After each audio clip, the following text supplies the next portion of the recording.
नमस्कार मैत्रिणींनो, आज आपण प्रिन्स कट बोटनिक ब्लाऊजची फिटिंग इथं बघणार आहोत. हे पाहता मी इथं प्रिन्स कट असं पूर्ण कट करून घेतलेले हा बोटनिक ब्लाऊज आहे. हे पाहता आपण पूर्ण कटोरे ते अशा जोडून घेणार आहे. हे पहा अस्तर आता इथं मी पूर्ण जोडून घेतलेले आणि उरलेलं कापड मी असं इथं कट करून घेतलेले. आता हे पूर्ण माझं झालेलं आहे. आता आपण प्रिन्स कटला असं म्हणजे खालच्या साईडनं आपण कटोरी जोडीत यायचं आहे. बघा एकदम व्यवस्थित असं कटोरी आता इथं माझी जोडून झालेली. बघा किती छान असा पपसुद्धा आलेला आहे. आता मी याला डबल एकदा शिलाई मारून घेणार आहे. खूप छान बसतो हा बोटनी ब्लाऊज आहे. हे पाहता मी इथं पूर्ण आता जोडून घेतलेलं आहे आणि समोरचा गाळा मी घेतलेला आहे 6. हे पाहता याला मी अशी काजासाठी बटनपट्टी काढलेली, त्यालासुद्धा आपण अशी वरतून दाब शिलाई देणार आहे. आता ही सुद्धा पट्टी माझी आणि आपण हा टक्स मारलेला आहे, 2.5 इंचाचा टक्स मारलेला आहे आणि वरच्या साईडनं समज वरतून 3 इंच मी सोडलेलं आहे. खालच्या साईडनं सुद्धा आता एक आपण इथं पट्टी लावून घेणार आहे. हे पाहिजे असं इथं मी पट्टी लावून घेतलेली मी आता.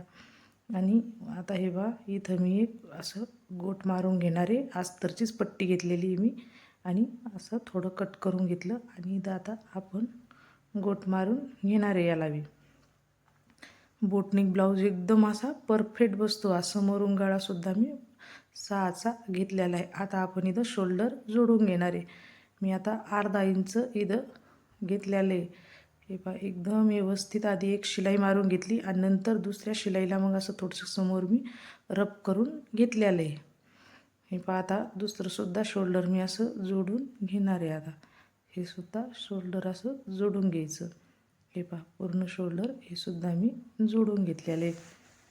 आणि आता आपण ब्लाऊजची अशी फिटिंग करत असतो ना, समज उरलेलं कापड ते सगळं आपण याचं कट करून घेणार आहे.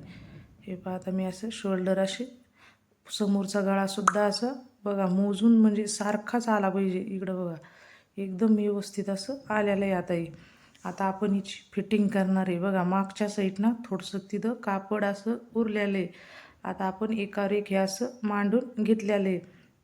आता इथं मी टेप घेणार आहे आणि टेपनं असं पूर्ण आपण आता मोजून घ्यायचं. आपलं ब्लाऊजची जेवढी फिटिंग आहे तेवढी घ्यायची. आणि हे पहा आता याची फिटिंग आहे 10.5ची आणि एक्स्ट्रा घेतलेलं आहे मी 1.5 इंच. खालच्या साईडनं सुद्धा असं मोजून घ्यायचं. आता इथं थोडंसं जादा झालेलं आहे.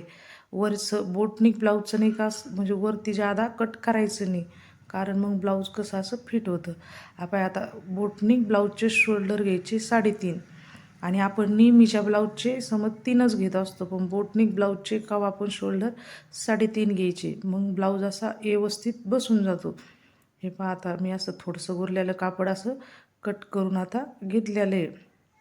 हे बा पूर्ण आपण आता इथं शिलाई मी मारून घेतलेली आणि थोडं असं कट करून घेतलेलं आहे. हे बा एकदम व्यवस्थित बोटनिक ब्लाऊजचे 3.5च शोल्डर घ्यायचे. हे बघा आता पूर्ण आता इकडच्या साईडनं सुद्धा मी कट करून घ्यायचे. एकावर एक व्यवस्थित मांडायचे. थोडंसं असं जिथं कट करून म्हणजे व्यवस्थित मांडायचं आणि दोन्ही साईडनं सुद्धा माप घ्यायचे. आणि हे सुद्धा आता मी असं उरलेलं थोडंसं तिथं कट करून घेणार आहे. हे पहा आता आणि समोर बघा मी एकदम असं व्यवस्थितच ठेवते. थोडेसुद्धा असं मागं पुढं सरकायचं नाही. हे पहा आता पूर्ण आता आपली इथं शिलाई मारून घेणार आहे आपण आता. हे पहा पूर्ण माझी शिलाई आता मारून झालेली आणि थोडं असं कापड उरत असतं का ते सुद्धा मी असं कट करून घेत असते. आता आपण पाठीमागची साईड मोजणार. हे पहा बराबर अशी 14 आली पाहिजे. हे पहा 14 आणि मोठं ब्लाऊज असन ना समज मोठ्या साईजचं ब्लाऊज ती घडी आली म्हणजे या छोटं साईज आहे याची समज 14 येते आणि दुसऱ्या 14.5 आलं पाहिजे. पाठीमागचं असं पाठीचा भाग मोजतो ना ते. आता इथं मी बाई घेतलेली आणि आता आपण ही बाई याला लावून घेणार आहे. मी पाहता इथं मी पूर्ण बाई आता लावून घ्यायची. एकदम व्यवस्थित बाई लावायची. बोटनिक ब्लाऊज म्हणजे पॅक असला ना गळा मागून असं वडल्यावानी होतं. त्याच्यामुळं व्यवस्थित शोल्डर कवा पण 3.5च घ्यायचं. आणि आपण समज बोटनिक ब्लाऊजची फिटिंग बी थोडी म्हणजे आपली फिटिंग असेल समज 10ची तर बोटनिक ब्लाऊजला 1/2 इंच शिल्लक म्हणजे ठेवायचं ढिल्लं ब्लाऊज. बोटनिक ब्लाऊजचं म्हणजे पॅक होत नाही मग. आणि आपण नेहमी कसं म्हणजे तंतोतनच आपण फिटिंग करत असतो, पण बोटनिक ब्लाऊजचं तसं नाही. अर्धा इंच कवा पण ढिल्लंच ठेवायचं. ज्यावेळेस ब्लाऊज घालून बघत्यान मग त्यांना काही वाटलं थोडंफार ढिल्लं तरच शिलाई मारायची, नाही तर बोटनिक ब्लाऊज अर्धा इंच ढिल्लंच ठेवायचं. आता इथं मी सगळी बाई अशी जोडून घेतलेली आहे. आता आपली बाईची जेवढी फिटिंग आहे तेवढी आपण आता इथं लावून घेणार आहे. हे बा पूर्ण असं लावून घ्यायचं. बघा माझं एकदम व्यवस्थित इथं फिनिशिंगमध्ये ब्लाऊज इथं आलेला आहे सगळा. आता मी इथं दाब शिलाई अशी देऊन घेणार आहे. हे पहा, आणि पूर्ण आता उरलेलं कापड आपण हे कट करून घ्यायचं. हे पहा, आता पूर्ण माझं कापड असं कट करून झालेलं आहे. आता मी असं उलटं करून घेतलेलं आहे आणि याला शिलाई आपली जेवढी फिटिंग आहे तेवढी मारून घेणार आहे मी आता. बोटनिक ब्लाऊज का बी अर्धा इंच म्हणजे ढिल्लंच ठेवायचं. पाठीमागच्या साईडनं हे पहा पूर्ण असं मोजून बघायचं व्यवस्थित आहे का नाही. गळासुद्धा तिथं गळा आपला मागं पुढं सरकला ना, हे पहा 6चाच गळा तिथं येणार आहे. इकडच्या साईडनं सुद्धा आपण 6चाच मोजणार आहे. व्यवस्थित बसतं मग असं ब्लाऊज. हे पहा आता परफेक्ट असं इथं झालेली. आता मी दोन्ही साईडनं सुद्धा इथं ब्लाऊजची फिटिंग करून घेतलेली. आता मी तुम्हाला असा सोयीचा हा ब्लाऊज करून दाखवणार आहे.